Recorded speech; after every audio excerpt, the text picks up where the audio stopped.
ज्ञानकोश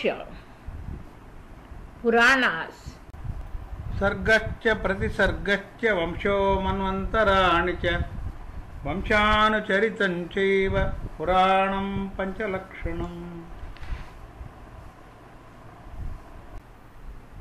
Shiva Purana Rudra Samhita. The origin of Kailash and Vaikuntha. Brahma revealed to Narada how the process of creation commenced. After Lord Shiva vanished from our sight, I transformed myself into the appearance of a swan, and Vishnu transformed his appearance into that of a boar.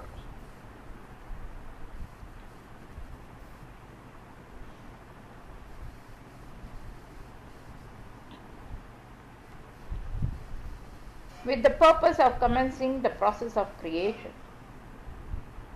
First of all, I created the water. I poured a palmful of water into it, and an egg manifested, which consisted of all the 24 elements. This egg was very enormous in size, which made me confused. I did penance for 12 years. Vishnu appeared before me. I requested him to bring that egg to consciousness. Vishnu entered into that egg. As a result of this, Kailash mountain and all the 7 worlds came into existence. After that, the static living beings were created, which symbolized the dark quality, tamas guna. After that, I created 4-footed animals like cows and ox. In spite of these creations, I was not satisfied, so I again went into meditation. As a result, the deities were created, which symbolize the virtuous quality, sattva guna. Once again I meditated, and the human species came into existence, which symbolized the medium quality, rajas guna. With the permission of Lord Shiva, I then created spirits like ghosts.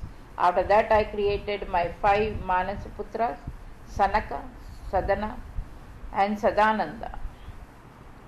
But they were so ascetic and detached from the world that they showed their disinclination, and in contributing in the process of creation. This made me angry. Tears rolled down from my eyes. With the permission of Vishnu, I did a tremendous penance to have a darshan of Lord Shiva. The emergence of Rudravatara and creation. Brahma said to Narada, when I accomplished my penance, Lord Shiva manifested in his incarnation of Rudra from in between the eyebrows. Half of his body resembled like that of a woman, Ardhanarishwara. I requested him to help me in my creational activities. Rudra created his hosts, Rudraganas, who resembled like him. I requested him to create the mortals, to which he laughed and said that he liberated mortals from their sorrow, so how could he fasten them with bondages? Rudra requested me to create the mortals, and then he vanished. Preaching Narada on the essence of Shiva Tattva, Brahma said, with the permission of Shiva, I created the 5 basic elements from which the matter is made, and also all types of arts. I also created the time. Despite of all these creations, I was not satisfied. I created sage Marichi from my eyes, sage Bhrigu from my heart, sage Angira from my head, sage Pulaha from my Vayanvayu, sage Pulasya from my Udanvayu, sage Vasistha from my Samanavayu, sage Kritu from my Apanavayu, sage Atri from my ear, the Daksha Prajapati from my vital air. You, Narada, manifested from my lap. Sage Karadam and Dharma manifested from my shadow. Then I divided my body into 2 parts, and from each of the 2 parts, Manu and Shatarupa manifested respectively. Both of them got married, and in this way commenced the girl creation. Priyamvrata and Duttanapada were the two sons born to them. Shatarupa also gave birth to 3 daughters whose names were Akuti, Dehavati and Prasuti. Sage Ruchi was married to Akuti, Sage Kardama was married to Devavati, and Daksha Prajapati was married to Prasuti. Sage Yajna and Daksha were born to Sage Ruchi and Akuti. Numerous daughters were born to Sage Kardama and Devavati. Similarly, 24 daughters were born to Daksha and Prasuti. Daksha married 13 of his daughters to Dharma. The rest of his daughters were married to sage like Pulasya. All the 3 worlds are inhabited by the progenies of these sages. The same Daksha Prajapati had 60 daughters in another Kalpa who were married to sages like Kashyapa, and in this Kalpa Sati was one of his daughters who was married to Lord Shiva. Sati, being distressed by the disrespect shown by her father Daksha to her husband Shiva, had given up her life by jumping into the sacrificial fire. In her next birth she was born as Parvati and was again married to Shiva. This way I created this world with the permission of Shiva. Gunanidhi, the Brahmin's son. Narada asked Lord Brahma, when did Lord Shiva make Kailasha as his abode, and what was the reason of friendship between Shivaji and Kubera? Brahma narrated the following story. There used to live a Brahmin by name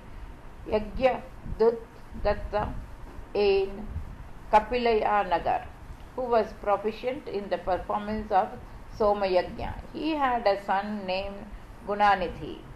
Though he was a scholar, but at the same time he was irreligious and kept bad company. He used to indulge in evil activities like gambling. His father, Yajna was unaware of his evil activities.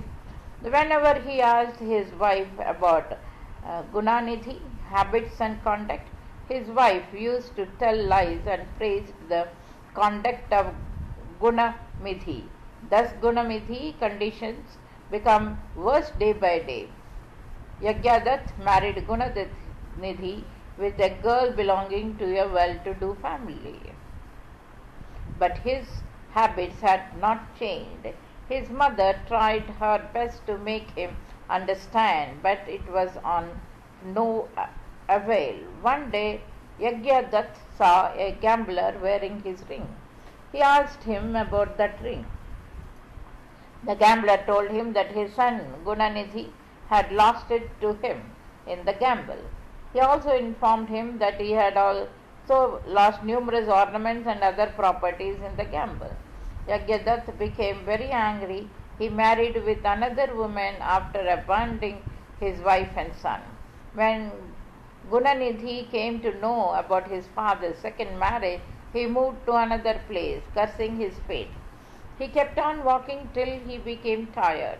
He sat under a tree and started thinking about his father's course of action, and his course of action worried him. His heart was full of remorse, and he repented for his past actions. As his mind was engrossed in such kind of thoughts, he saw some villagers going towards temple. They were carrying prasad in their hand. Since Gunanidhi was hungry, he followed them, and after reaching the temple, he sat at the main gate of the temple. In the night, after the accomplishment of the pujan, the devotees went to sleep. Gunanidhi entered the premise, went to sleep. Gunanidhi entered the premise of the temple. The flame of the lamp was gradually becoming dim, as a result of which he could not see properly. He tore some pieces of cloth he was wearing and made a thick wick and put it in the lamp. Now the light was sufficient to enable him to see whatever had been offered to the deity. He carried as much fruits and other eatables as possible and tried to sneak out from the temple.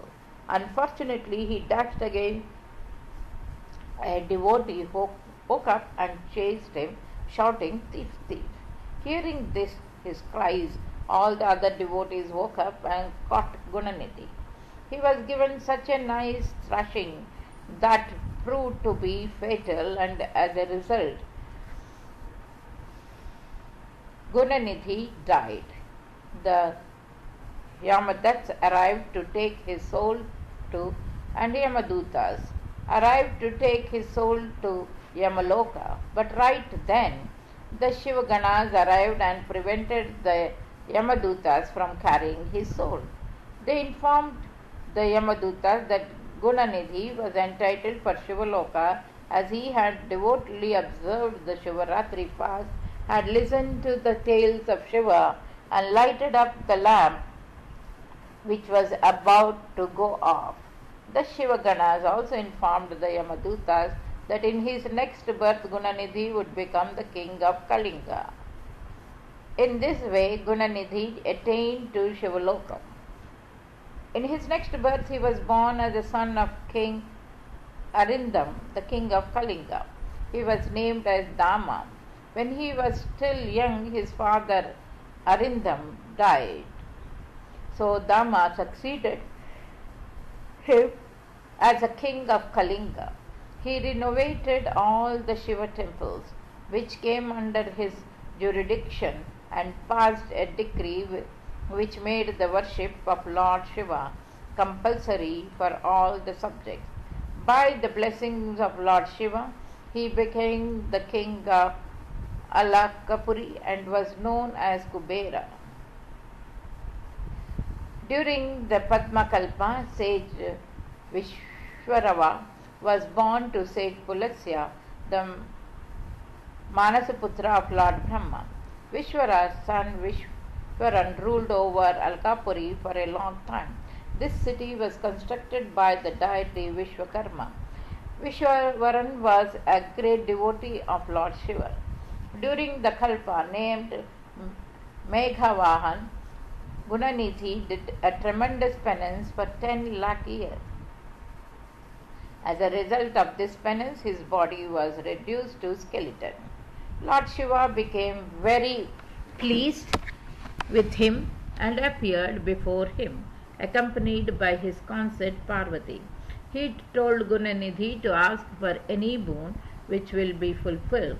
When Gunanidhi heard Shiva's voice, he opened his eyes, but his eyes were dazzled by the sheer radiance of Lord Shiva. He requested Shiva to restore the power of sight in his eyes.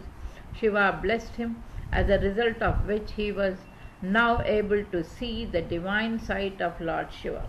But he became jealous of Uma, who was present by the side of Shiva. He was wondering as to who was this lady dearer to Shiva than him. He glanced cruelly towards her. As a result of this, his left eye lost the power of sight. Parvati asked Lord Shiva as to why was this sage Gunanidhi looking cruelly towards her. Shiva replied, "He is none other than your son. He is looking at you in astonishment as he is bewildered at the feats achieved your penance." Lord Shiva then blessed Gunanidhi to become the king of the kings. He also assured him that he will always be present in the vicinity of Alkapuri. After being blessed by Shiva, Gunanidhi also made salutations to Parvati. Parvati said, "Since you have looked at me angrily, your hatred and enmity bear towards me was clearly visible. For this reason you will be known as Kuberas." After blessings, Gunanidhi both Shiva and Parvati to a place called Vishweshwara. Kailasha mountain was situated near Alkangiri. Shiva goes to Kailash. When Rudra, the Ansha of the Almighty Brahma, heard about the tremendous penance Kubera was doing, he started to play his damaru. the sound of which reached all the three worlds. Rudra then reached the place where Kubera was doing penance. Hearing the sound of his damaru, all the deities, including Brahma, Vishnu, and Sadashiva, appeared before him. When Kubera saw Lord Rudra before himself, he offered his seat to him and worshipped him. He also worshipped the other deities. Rudra was so pleased with Kubera that he decided to stay near him. He called Vishwakarma and ordered him to conduct his abode at Kailasha mountain, so that he could live in the vicinity of his great devotee Kubera. Kubera constructed a beautiful city as per his instruction. An auspicious moment was chosen and Shiva went to live at Kailasha mountain. He was coronated by the deities. Brahma in this way told Narada about Shiva's departure to Kailasha mountain. Sati Khanda. In the Sati Khanda of Rudra Samhita, Narada inquires Lord Brahma about the reason why Lord Shiva married Sati in spite of being a yogi. He also requested Brahma to tell how Sati became the daughter of Daksha Prajapati and in her next birth as Uma, the daughter of Himalaya. How did Uma get Lord Shiva as her husband? Asked Narada. Lord Brahma narrated the tale. A girl by the name of Sandhya manifested from my being. I was amazed by her heavenly beauty. Right then a divine entity appeared before me, whose beauty could not have been matched even by the deities. He was Kamadeva, the god of love. He influenced me to such an extent that I forgot that Sandhya was my daughter and got infatuated by her. When Rudra came to know about my lust for Sandhya, he admonished me and ridiculed about my character. I felt ashamed, but I also became jealous of Rudra. I decided to influence him with the power of infatuation, but I was unsuccessful in my attempts. I remembered Lord Vishnu and he tried to make me understand about the futility of my attempt, as according to him, Rudra was beyond the reach of any human emotion. But I instructed my son Daksha to help in the procreation of a girl child from the womb of Ashwini Virani. Thus Sati was born. Sati later on became famous of Uma and got Rudra as her husband on account of her tremendous penance.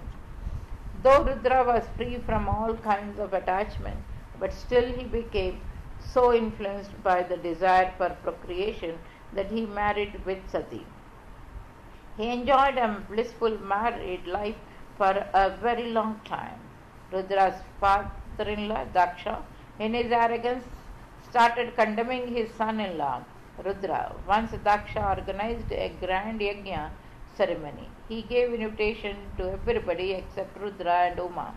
Despite of Rudra's disinclination to allow Sati to go to her father's yajna, she insisted and ultimately she was successful in convincing Rudra to allow her to go. When Sati reached there, she was not given respect by her father Daksha. Not only this, Daksha made fun of Rudra. Feeling dishonored, Sati gave up her life by jumping into the sacrificial fire. When Rudra got the news of Sati's death, he became extremely furious. To take revenge, he created Virabhadra from his locks of hair. Virabhadra went to Daksha's place and destroyed his oblation site. He seared Daksha's head. All the deities became afraid and prayed to Rudra to have mercy. Rudra then brought back Daksha to life and helped him the accomplished of the still incomplete yajna. The site where Sati had died later on became famous as Jwalamukhi Devi. The same Sati in her next birth was born as Parvati to Himalaya. By her tremendous penance, she again got Lord Shiva as her husband. After that, Lord Brahma told Narada about the manifestation of Kama, the god of love. manifestation of Kama, who is cursed by Brahma. When I became infatuated by the divine beauty of Sandhya, my infatuation resulted into the manifestation of my another Manasputra named Kamadeva. His beauty and qualities were incomparable. His manifestation not only inflicted me with lust, but also my other Manasaputras became filled up with lust. Kamadeva made salutations to me and asked as to what was his name and purpose of being. I gave him the name Pushpavan and instructed him to help in the process of procreation. I also blessed him that nobody would remain unaffected by his influence, including myself and Vishnu. After being named by Lord Brahma as Pushvan, Kamadeva was also given various names as Manmatha, Kama, Madana by sages like Maricha. They also said to him that he would be married to Rati, the daughter of Daksha. Kamadeva himself was infatuated with the beauty of Sandhya. To test the authenticity of the Brahma's boon, Kamadeva took out his 5 arrows and wanted to examine their power. The names of the arrows were Harshana, Rochana, Mohana, Shoshana, and Maran. These arrows had effect on all the people present there, including Lord Brahma and Sandhya. Getting afflicted by those arrows, 49 types of thoughts emerged in Brahma's mind. Similarly, flaws were clearly visible in Sandhya's behavior. Kamadeva became convinced of his powers and capabilities. But Dharma, the Manasputra of Brahma, was saddened by his event. He prayed to Lord Shiva. When Lord Shiva saw the condition of Brahma, he became amused and made fun of him and his Manasaputras. Everybody was ashamed. Due to his shame, Brahma perspired profusely. From his perspiration were created the Pitraganas. Similarly, from the perspiration of Daksha Prajapati was created the most beautiful woman, Rati. Brahma was very angry with Kamadeva because of whom he was ridiculed by Shiva. He cursed him and said, "You would be charred to death by the arrow of Shiva." Kamadeva became very scared and said that he was only testing the authenticity of his boon and he had no other evil intention. He also requested Brahma not to curse him. Feeling pity on him, Brahma consoled him that although he would definitely get killed by the arrow of Shiva's sight, yet he would regain his physical body as soon as Shiva gets married. Lord Brahma then went to Brahmaloka. Daksha requested Kamadeva to get married with his daughter Rati. Kamadeva was very pleased at his proposal. Both Kamadeva and Rati got married. Sandhya does penance and gets boon from Shiva. Sandhya was very ashamed of herself. For the atonement of her sin, she decided to do penance. She went to Chandrabhaga mountain and commenced her tremendous penance. Lord Brahma then instructed Vasishtha to go to her in disguise and help in getting her initiated. He went to Chandrabhaga mountain in the guise of a Brahmin and gave the mantra Om Namah Shankaraya Om to her and also told her the methods of doing worship. Then he returned back. After sage Vasishtha, who was disguised as Brahmin, went away, Sandhya did penance as per his instruction. After the passing of one Chaturyuga, she had a darshan of Lord Shiva. Shiva, being pleased by her devotion, asked her to demand anything. Sandhya said, "Nobody should have lust towards the member of his own clan. There should be no virtuous and chaste woman greater than me in this whole world. Anybody other than my husband who looks at me with evil intentions become an impotent man." Lord Shiva blessed her by saying, "Ivamastu." Lord Shiva then categorized the lifespan of a man into 4 parts: childhood, adolescence, youth and old age. He then told her that it was written in her destiny to die by burning. He also advised her to go and surrender her body in the sacrificial fire of the yajna performed by Medahiti. Before jumping into the sacrificial fire, just remember anybody whom you want as your husband, and your wish would be fulfilled in your next birth, when you would take birth as a daughter of Daksha Prajapati. Your father Daksha Prajapati would marry his 27 daughters to moon, but the moon would have affection only towards Rohini, and rest of his wives would be neglected by him. For this reason he would be cursed by Daksha. All the deities would take your refuge. After blessing Sandhya in the way, Lord Shiva went back to Kailasha mountain.